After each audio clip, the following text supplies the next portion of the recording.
Oh, hello, hello. Well, we're live on YouTube, going to be live on Facebook here shortly. Awesome. Well, thanks for joining us. If you're here live, welcome. If you're here on the replay, give us a hashtag replay. I'm Sarah Merritt from Lifestream Health Center in Bowie, Maryland, and I've got a special guest today, Dr. Suzanne Weber, and she is an obstetrician and gynecologist. She treats patients and also does some menopause coaching. And I'm excited to hear from her and get even some of my own questions about menopause answered today. So this is exciting. Thanks for joining us. Thanks for having me. My pleasure. Well, so welcome. So my practice is Lifestream Health Center. We're in Bowie, Maryland. I treat patients of all ages with acute and chronic pain. And I know sometimes to optimize health, wellness, well-being, we'll think about, does doing anything with someone's hormones have a bearing on pain or just how we feel in general? And so I think that's kind of what I'd love to talk about as a big intersection between some of our topics, because if I and my patients want to work on knowing how we could live life better, maybe a hormone therapy or understanding our body's changes would be important. So tell us about, tell me just a little about yourself and how you got interested in this type of work that you do. Sure. Well, my name is Dr. Suzie Weber. I'm a board certified OBGYN, just practicing gynecology now, and see patients of all ages. But, over the last several years, I've gotten more interested in perimenopause and menopause. I think we do age with our patients and really start to relate to what they're going through, and just really found that there was not a lot of unbiased resources or education for perimenopause and menopause. And, I remember when I was 30 and I got out of residency and started seeing women in their 40s, just the things that they were going through, I just had never really experienced before. And so, that's really what's piqued my interest into this perimenopause, menopause medicine. And the fact that it's a challenge because everybody's different and there's really no menopause playbook that we've perfected at this point. But we know that hormones can affect lots of different medical conditions, chronic medical conditions like seizure disorders. Seizures are more common around a woman's menstrual period. And we know that, certainly chronic pain conditions like endometriosis, pelvic pain, those have hormonal fluctuations as well. After menopause, we just don't know as much. We know that estrogen decline can be associated with increased inflammation. And we also have some small studies that show that women taking estrogen have less joint pain and things like that. We know, of course, that once you remove estrogen, you're at risk for declining bone density. And so really, I think estrogen impacts our entire body. So. Very cool. Yeah. And so what are the changes in menopause? Is it estrogen goes down? I think there's a relative balance of hormones that changes too. Tell me like I've never heard it before. Remind me. I'm not sure if I could even tell it correctly off the top of my head. Right. Well, once a woman is menopausal, and meaning that she has not had a menstrual cycle for at least a year, generally the hormone levels are going to be very low. So if we run blood work, we're going to see generally a very low level of estrogen, and that can vary by woman because we do make some estrogen from our fat stores as well. But generally, if a woman's past menopause, having a lot of symptoms, you're going to find the estrogen is very, very low. Progesterone is low because she's not ovulating anymore. And sometimes testosterone can be lower, although in some women, it doesn't change a whole lot at that point, but it definitely declines as we age. So that's generally what we see, as opposed to perimenopause, which sometimes is the more tumultuous period of time. That's at 5 to 7 years before menopause when the hormone levels are fluctuating. Yeah, or even more. We don't know, you need that crystal ball to figure out when your menopause is. And so sometimes the levels can actually be elevated. You can have elevated levels of estrogen, and other times it can be low, and that can spark all different kinds of symptoms. Okay. And so if I'm a woman over 45, is that, I've heard people talk about 45 as a particular age where we start to assume women are perimenopausal. Is that right? I think that's pretty safe because the average age of menopause is 51 to 52, and then what's considered a normal range is 45 to 55. Mm-hmm. So most women are going to be in that time frame, and some women will probably even be having hormonal changes before the age of 40. Sure. But for the most part, we're looking around 50 to 52. Okay. And then, I think my perception is, women in particular are going to notice maybe fluctuations in weight. I guess we hear about hot flashes also as being the most common things, and then just irregularities in one's cycle. I think are those the presenting symptoms, or what else?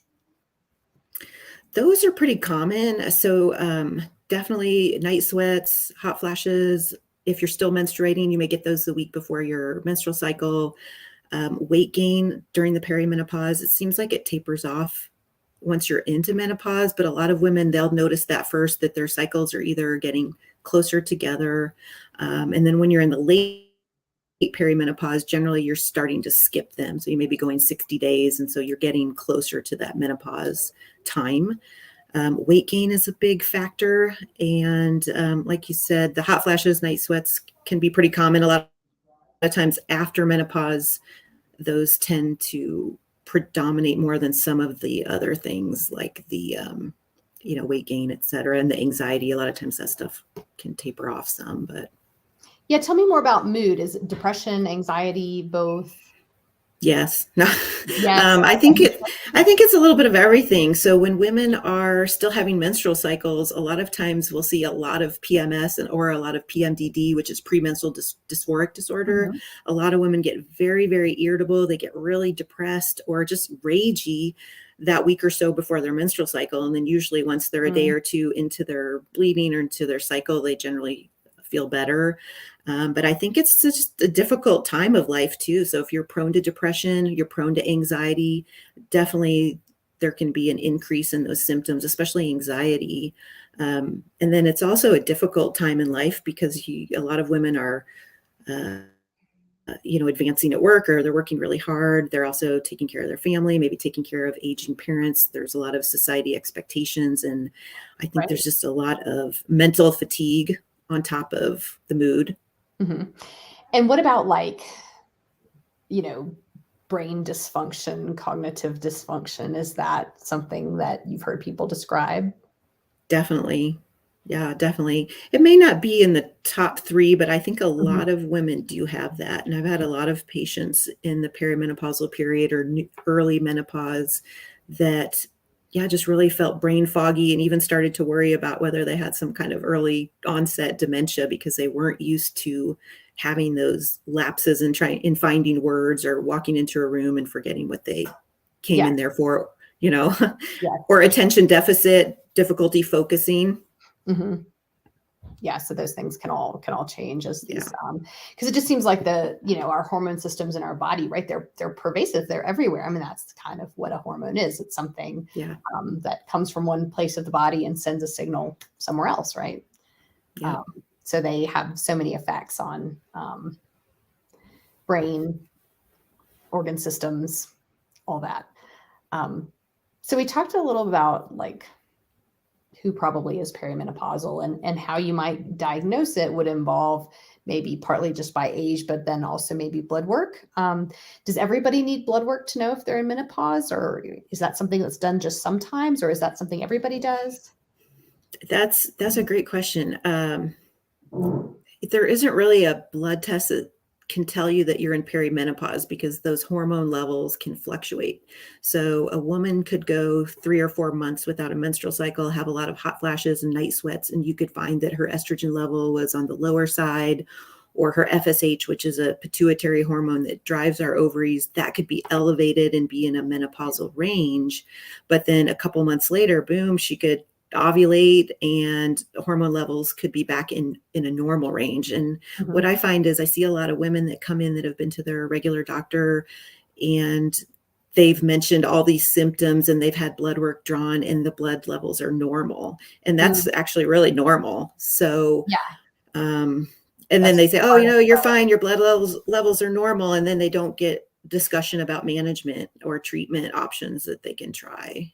Yeah. So help me understand, what are the treatment options? I think the answer is hormones, but in what form, and which ones, and by whom, and who are they for and not for?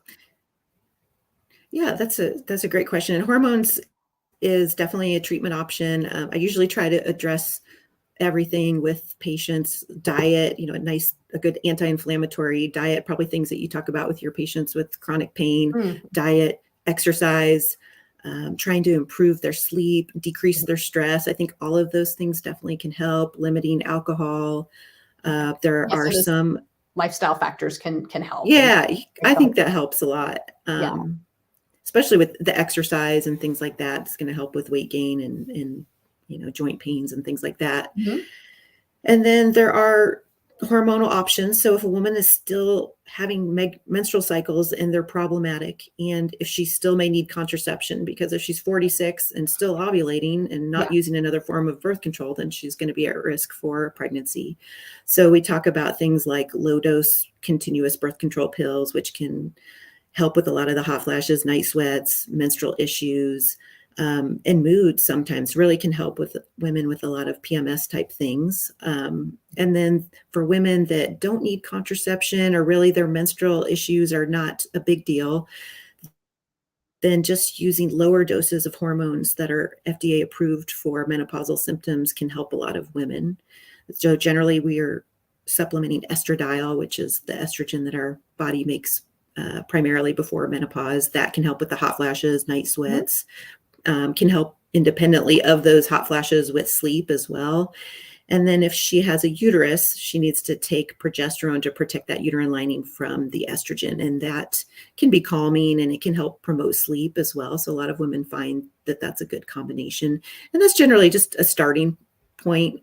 And then there are also non-hormonal medications. So if a woman has a lot of anxiety and may need a medication to treat that anxiety, then sometimes we'll use medications in the SSRI family, in the Prozac family. We use Lexapro, Celexa, or Effexor, things like that. That can help with the mood. And those medications have been shown to reduce hot flashes as well. But we just have to be careful not to trade one set of issues for another set of issues from side effects from medications. That's why I tend to recommend hormones initially. I think that they have fewer side effects. And then a woman wouldn't be a candidate for hormone therapy in general if she'd had a history of a blood clot, stroke, heart disease, things that are going to place her at increased risk for having a complication from those hormones.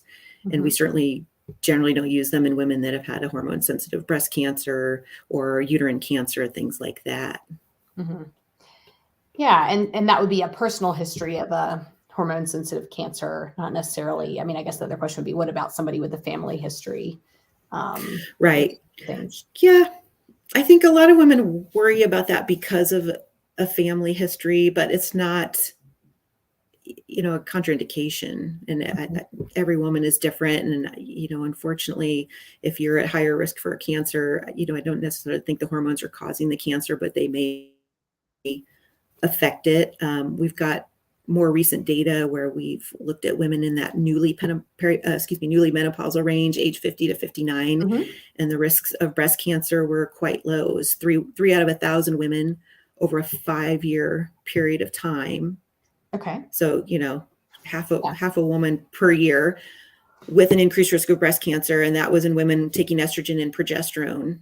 And then on the other hand, we were looking at women just taking estrogen, and there was a decrease in breast cancer risk in those women between 50 and 59. So there's this probably sweet spot where the risks of using hormones right around the time of menopause in that first decade are going to be a lot safer.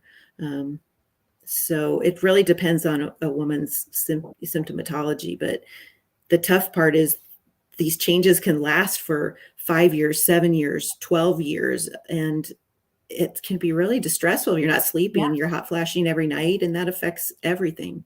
Yeah, So that's interesting. Yeah, and I think it's such an evolving area of thought. I mean, I think that's really helpful. I mean, you shared some of that. I think those are our latest numbers and the most current thinking in the medical community, right, about what the risks are. But I think there are still people and maybe even doctors out there that are concerned about giving anyone a hormone. Do you see that, or do you get that feedback when you work with yeah. patients if they go back to talk to a primary care, I wonder, or someone else in their family or community?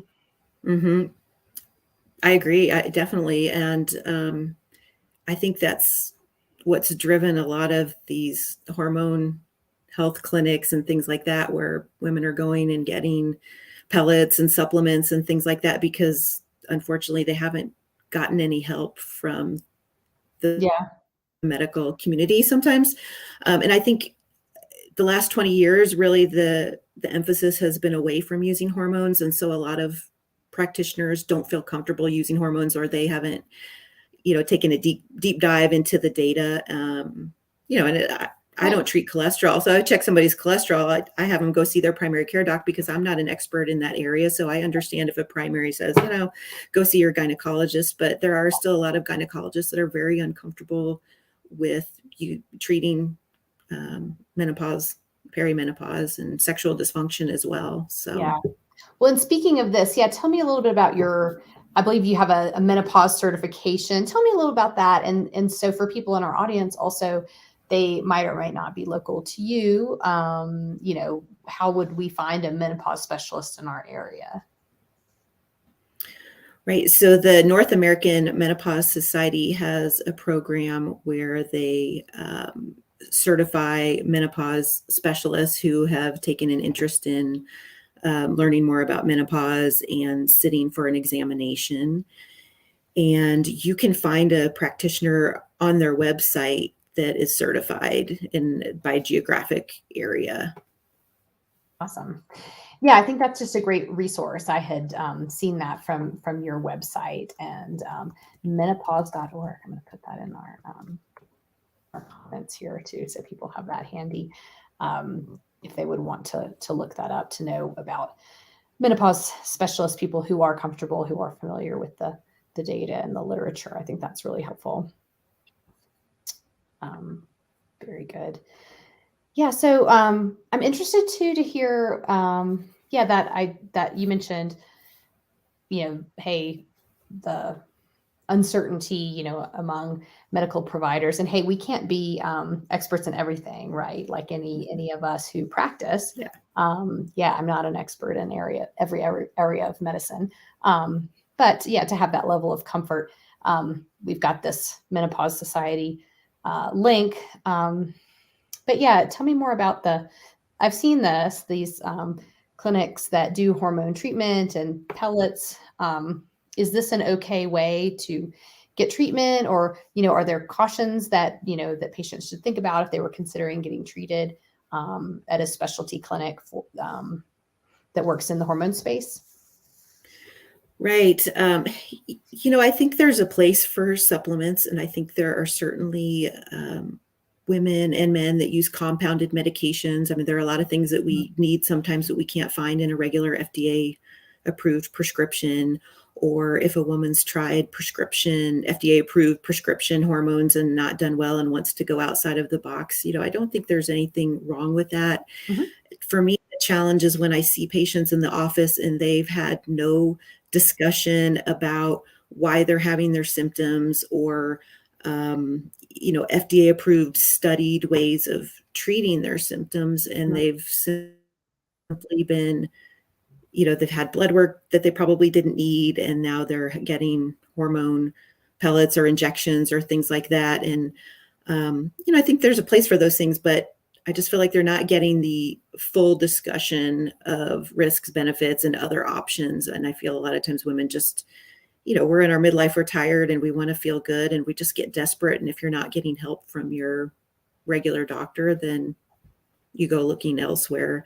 And I do see women sometimes with complications from pellets, generally from extra or higher levels of testosterone, who will come in and they'll have hair loss, acne. They'll be very anxious, almost almost raging because their testosterone levels are, 6 times what they normally should be, or women with irreversible clitoral enlargement. So, you have to be really careful when you use those therapies. So, and a lot of times there's not necessarily there are gynecologists, I think, that do them well, but a lot of times there'll be plastic surgeons or ER docs or other clinics without a doctor in them. And, you just have to be careful.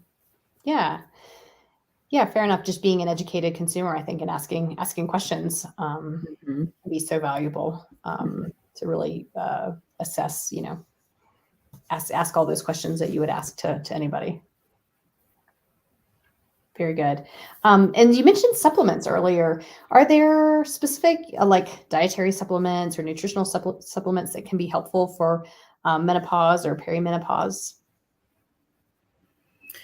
Yeah, there are some. There's not a ton of studies, and most of the over-the-counter stuff like Black Cohosh or Remifemin, there were some studies that looked promising, but overall they've been mixed, and there hasn't been anything conclusive. So most of the stuff over the counter is probably not going to be helpful. There are some smaller studies that have come out in the last couple of years. One was looking at curcumin twice daily and vitamin E twice daily over about 8 to 12 weeks, did help with some hot flashes and night sweats. There's a study that was looking at a vegan diet with a half a cup of soybeans every day was helpful for some of the hot flashes and night sweats. And then there are, some other supplements like Swedish flower pollen extract has shown some reduction in hot flashes and night sweats. And trying to think what That's so else. interesting. Yeah. Yeah. Those are the main ones that come to mind. Yeah. So. Yeah. Very good. Yeah. And I think like soy is such an interesting and like controversial potentially area, right? Because like, is soy giving us any meaningful amount of phytoestrogens? A soybean has phyto being plant, estrogen, it's a plant version of an estrogen. Do you have any thoughts on that? Yeah, I know at one time there was that caution that if you're high risk for breast cancer or you've had breast cancer, you should avoid soy. But the latest thing I've heard was that it's probably not an issue. Yeah. I can't remember where I heard that, but I think there's also some question like whole soy versus maybe soy isolate. What I've read or seen, which I follow due to some family history, is that maybe the whole soy, to your point about the vegan diet with a heavy dose of soybeans is, possibly protective and helpful and not deleterious if it's a whole plant-based version. Yeah. I've seen a lot of women who have really cleaned up their diet and gotten rid of processed foods and really focused on whole foods and complex carbs and limiting alcohol and things like that. And sometimes just doing that, they feel so much better. It doesn't work for everybody, but there's kind of that question of maybe it was the soy, maybe it's just cleaning up your diet and getting rid of the processed things. And then women on that diet tended to lose weight. And then I don't know. It's so hard to know.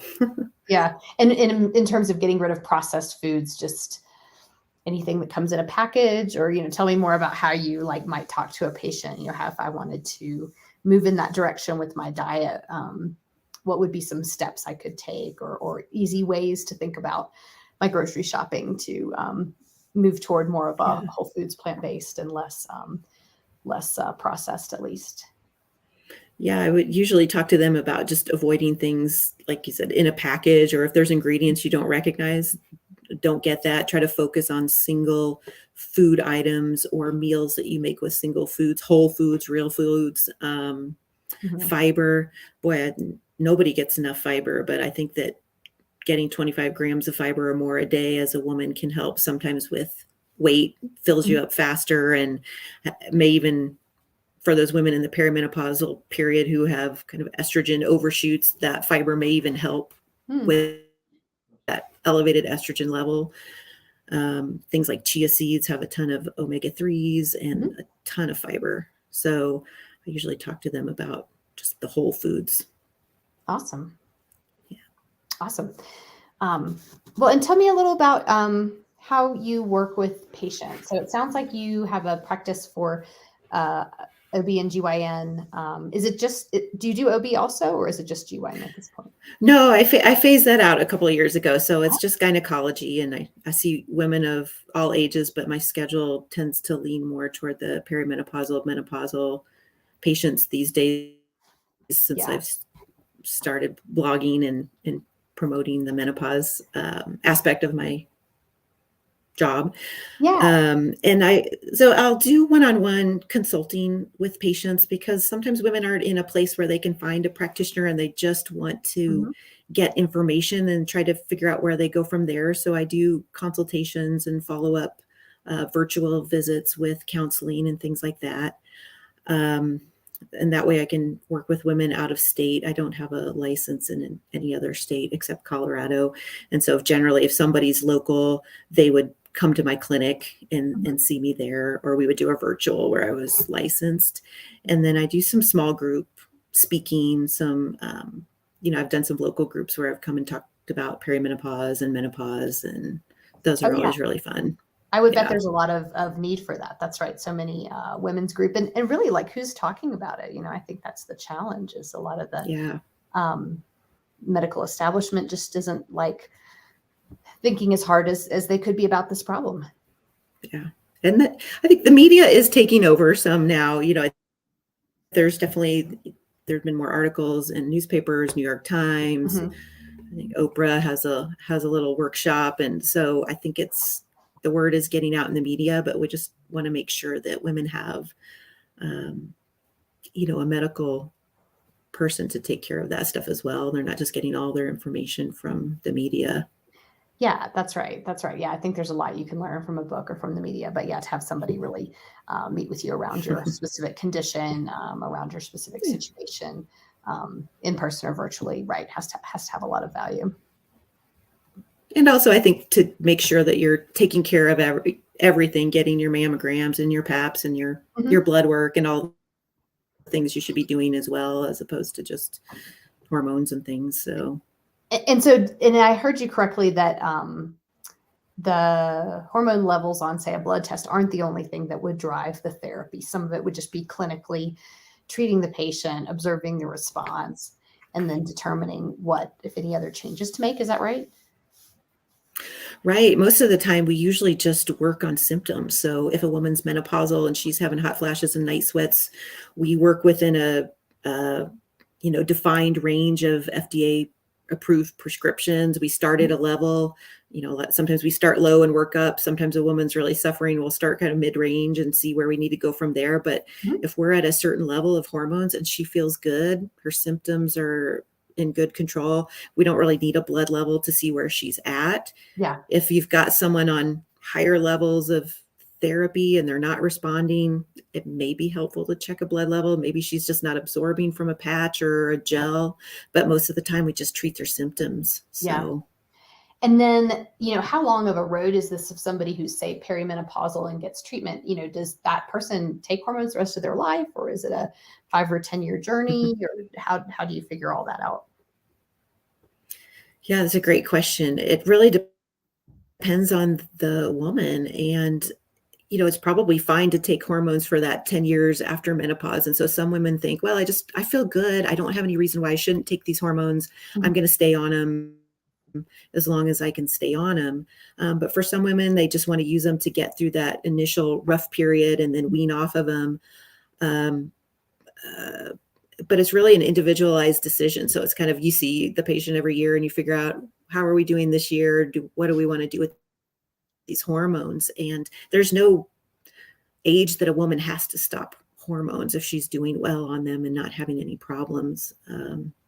It's probably better. It's better to stay on them and keep taking them, as opposed to probably just starting and stopping and starting and stopping. And I just really believe in counseling the patient about risks and benefits and letting them decide what's Mhm. best for their quality of life. But I do see a lot of women who come in because their regular doctor wants them off of hormones because they're 70 or something. But I just feel like, you know what, if it's working for you, you don't have any reason that you can't take them, you haven't had a stroke, etc., just leave it alone, because then you got to worry about other things more, like bone density and Mm-hmm. you know.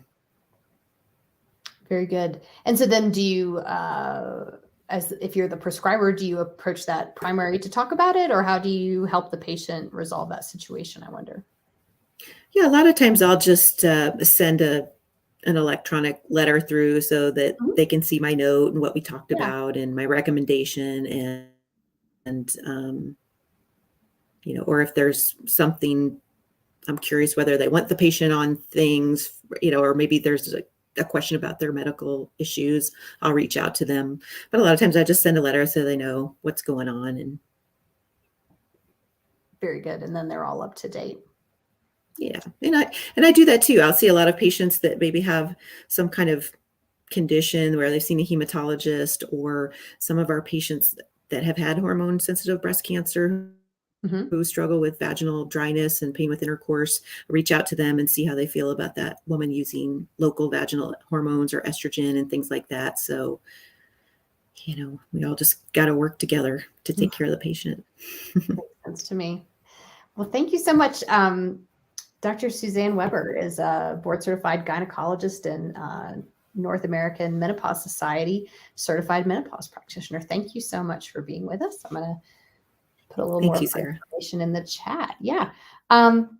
Anything else you want to leave us with? Any other final words that we haven't touched on? No, not that I can think of, but people are always welcome to go to my webpage. I do blog up there, not as much as I would like, but also happy to answer questions on my Instagram and other platforms as well, just to get more information out there, unbiased education and information for women that are struggling and concerned. So Yeah.